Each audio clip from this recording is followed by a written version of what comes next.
So what I'm going to start with Jack is to go down to Jack's left foot and just do a little bit of work on the plantar surface of the foot as well, just to suggest a quality of length. The foot, as a lot of you probably know, you've got 26 bones in the foot, up to 33 joints. There's a lot of connective tissues in the foot as well.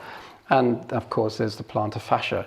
The plantar fascia itself is not an independent structure. So at Body Worlds, the exhibits, they always show the plantar fascia curled away as an independent tab of connective tissue. But it's got a muscular structure connecting to it that also contracts it as well. So that's a whole other story. Yeah. However, the plantar fascia, we know, blends to the periosteum of the calcaneus. That is continuous to the Achilles tendon, but also it's continuous to the retinaculum around the ankle as well. So they all blend into each other. Yeah. So the soft tissues of the foot, the connective tissues of the foot, and the ligaments are feeling the movement of the bone, and the bone, the bone is then communicating back to that, and soft tissues are responding. So it's an interesting sort of give and take kind of relationship. So in fact, I'm just going to put this over here. So if you could straighten your feet up, square your feet up a little bit more, please, so your heels come more through the midline. This is something that we might look at in someone standing, especially in our yoga practices as well. But organizing the feet in line for a while is something that can be quite useful to understand what's going to happen with the femur too.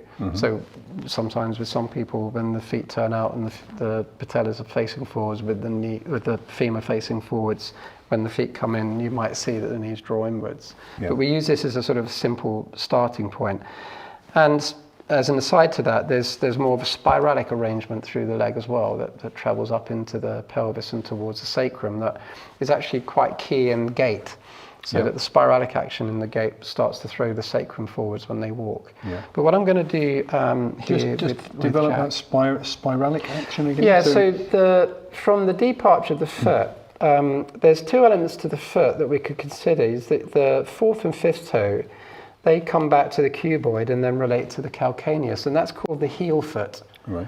And then the first, second, and third toe have got stronger connections towards the tibia, so that's called the leg foot. Yep.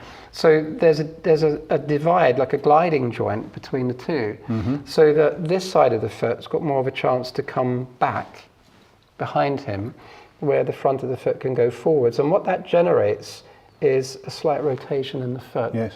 And that little rotation in the foot is then picked up through the fibula. Also, the fibula is the bone that's got the strongest rotation in it. It's got a spiral in it. And that then communicates up through to the lateral hamstring, also to the iliotibial structure, which is not a separate band because it's part of a sheath. And that whole rotation travels upwards, and you can see where Jack is going if I just give him a little bit of motion and a bit of lift. And what I'm going to ask Jack to do is just soften his knee slightly. So that's it. Once he loosens his knee, I've got more communication into his pelvis.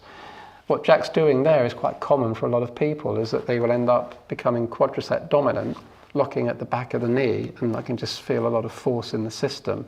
But Jack, I don't know if you notice this, if you soften your knee again, and I've got more access to your leg, your foot probably has more contact with the ground. Does that make sense? Yes. You feel that? Yeah. That makes sense. So just by taking that pressure off, he's got more access to the ground, so he can feel the ground differently.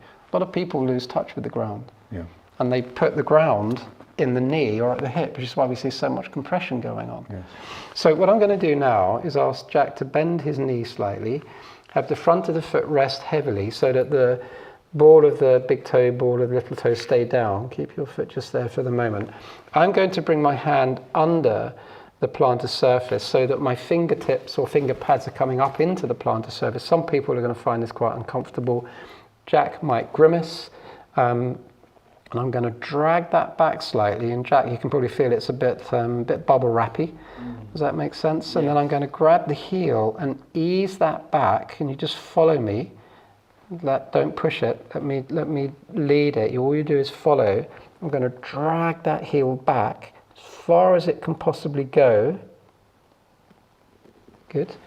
Then you wait there just for a moment and notice where you're landing in yourself. Have you noticed that maybe there he goes, drifted back a little bit? Yeah, I felt myself drifting. Yeah. Now, can you bring the arms above the head just for a moment?